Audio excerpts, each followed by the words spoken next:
In Texas, Fridays are known for one thing: football.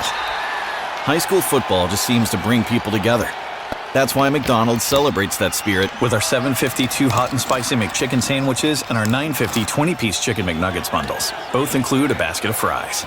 So hang out at McDonald's and start a new tradition. Price and participation may vary.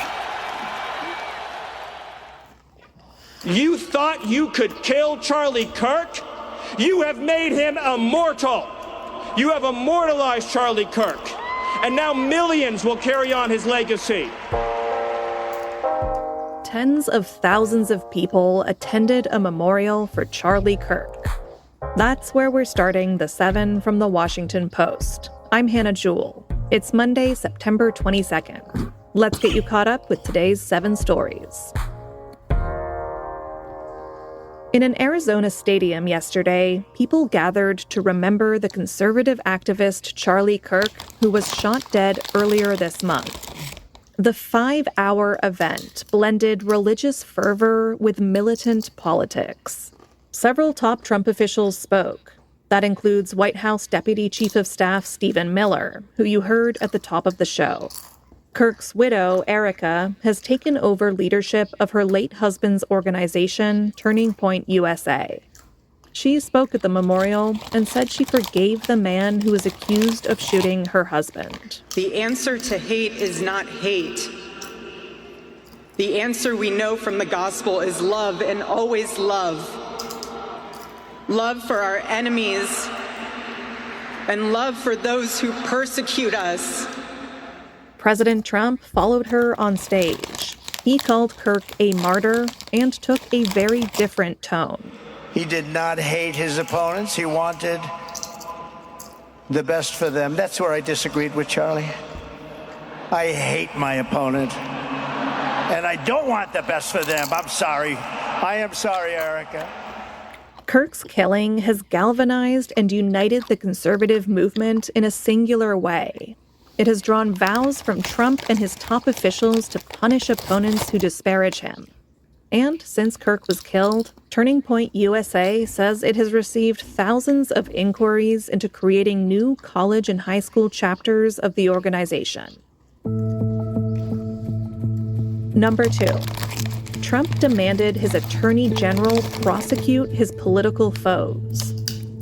In a series of extraordinary posts on Truth Social this weekend, Trump broke down the traditional barrier between the White House and the Justice Department.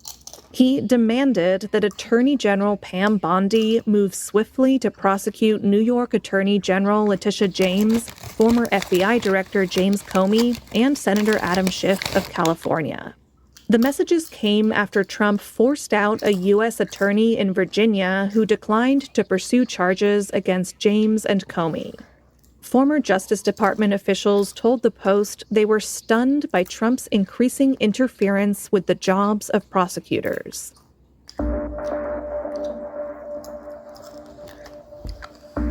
Number 3. The UK, Canada, and Australia formally recognized a Palestinian state. Back in July, British Prime Minister Keir Starmer said the UK would recognize a Palestinian state unless Israel took steps to improve the humanitarian crisis in Gaza, among other conditions. None of those conditions have been met. So, yesterday, Starmer made the announcement, splitting with U.S. policy. To revive the hope of peace and a two-state solution, I state clearly, as Prime Minister of this great country, that the United Kingdom formally recognizes the state of Palestine. Israeli Prime Minister Benjamin Netanyahu responded in a statement that, quote, a Palestinian state will not be established. Number 4 is a Washington Post exclusive. The Trump administration is set to link Tylenol to autism risk.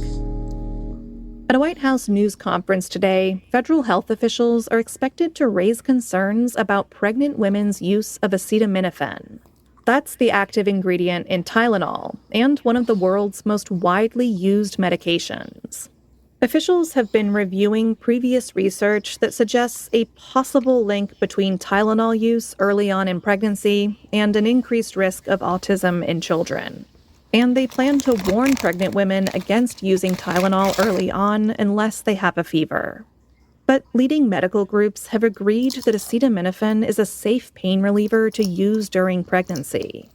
Meanwhile, health officials also plan to tout a lesser-known drug called leucovorin as a potential autism treatment. Small clinical trials administering the drug to children with autism have shown what some scientists describe as remarkable improvements in their ability to speak and understand others. Life is getting much more expensive for Americans. That's our fifth story.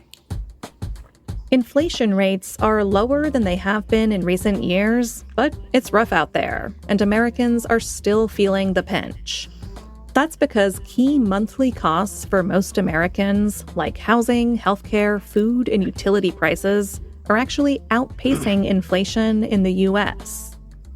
Although President Trump promised to lower food costs during the presidential campaign, grocery prices just posted their biggest increase since 2022. That's due in large part to Trump's tariffs. So consumers at all income levels are scaling back their spending. But the shift is most pronounced among lower income consumers, and that's a worrying sign for the economy. Meanwhile, the Trump administration said this weekend that it would be ending a decades-long effort to track hunger in the U.S. It comes at a time when many Americans are struggling to get proper nutrition or enough to eat. Number 6. The U.S. is desperately trying to hire more air traffic controllers. Last year, the Federal Aviation Administration welcomed its biggest class ever to its academy in Oklahoma City, potentially making a 600 recruit dent in the FAA's 3,000 worker shortage. But all those recruits need to get trained, and the agency is scrambling to make that happen. That's because the retired controllers who teach the newbies are also in short supply. Demand has never been greater for their skills, but morale at the academy is low. They're often asked to put in 60-hour weeks and double shifts. And even with a new labor agreement in place, many are considering returning to retirement.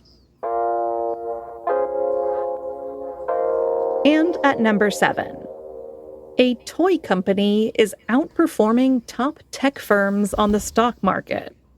If you could travel back in time to 2020, there are a lot of things you might want to warn yourself about. But while you were back there, you'd also want to tell yourself this. Buy shares in Build-A-Bear Workshop. That's right, the retro stuffed animal brand and mall chain.